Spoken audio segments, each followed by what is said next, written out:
مضمون دیے سے دیا، کتاب زاویہ، مصنف اشفاق احمد اشفاق۔ ایک دن میں شام کے وقت بابا جی کے ڈیرے پر گیا اور ہم وہاں مغرب کی نماز پڑھ رہے تھے تو بابا جی میرے ساتھ کھڑے تھے۔ مولوی صاحب نماز پڑھا رہے تھے تو اس دوران ایک آدمی روتا چیختا چلاتا ہوا آیا، کہنے لگا کہ جلدی چلو، یونس کو تو مرض الموت ہو گیا اور اس کا گھنگرو بج رہا ہے اور وہ مرنے کے قریب ہے۔ اس نے کہا کہ بابا جی کو بلا کر لاؤ، وہ میرے سرہانے بیٹھ کر سورہ یاسین پڑھیں۔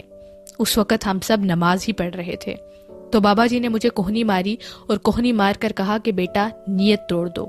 نماز پڑھتے ہوئے نیت کیوں توڑی جائے؟ پہلے ان کی اس بات کو میں نہیں سمجھا، لیکن انہوں نے دوبارہ کہا کہ بیٹا نیت توڑ دو۔ میں اس وقت انڈر ٹریننگ تھا تو میں نے کہا جیسے یہ کہتے ہیں ٹھیک ہی کہتے ہوں گے۔ کچھ دیر کے بعد پھر کہنے لگے کہ دیکھو اعلان ہو گیا تھا، ایک آدمی مشکل میں ہے، پہلے اس کی مشکل دور کرنی چاہیے، پھر آ کر ہم نماز پڑھ لیں گے، بعد میں پڑھ لیں گے، کیونکہ نماز کی قضا ہے، خدمت کی قضا نہیں ہے۔ کوئی آدمی اگر سائیکل سے گر جائے، زخمی ہو جائے، آپ کہیں گے میں پہلے مغرب پڑھاؤں پھر آ کر اسے اٹھاتا ہوں، یہ ٹھیک نہیں ہے۔ اب یہ بات میرے لیے بالکل نئی تھی اور عجیب تھی۔ خیر ہم سب اٹھے، جس گھر جانا تھا وہاں گئے، سارا ماجرا دیکھا۔ وہ بھی ایک لمبی کہانی ہے، میں پھر کسی دن آپ کو سناؤں گا اور وہ دلچسپ بھی ہے۔ واپس ہم سب اپنی جگہ پر لوٹ کر آئے، رکشا سے اترے تو میں نے رکشے والے کو پیسے دیے۔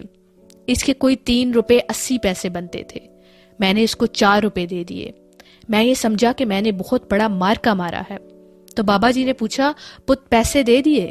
میں نے کہا جی دے دیے۔ کہنے لگے کتنے دیے؟ میں نے کہا 4 روپے۔ تو کہنے لگے کیوں؟ میں نے کہا جی اس کے 80 یا 85 پیسے بنتے تھے، میں نے اسے 4 دے دیے۔ انہوں نے کہا 5 دے دینے سے۔ میں نے کہا 5؟ مجھے بڑا دھچکا لگا کہ 5 کیوں دے دوں؟ میں نے کہا کیوں؟ کہنے لگے تسی بھی تے دتے وچوں دینا سی، تسی کیڑا اپنے پلوں دینا سی، خدا کے دیے ہوئے پیسوں میں سے دینے تھے، کون سے اپنی جیب سے ادا کرنے تھے۔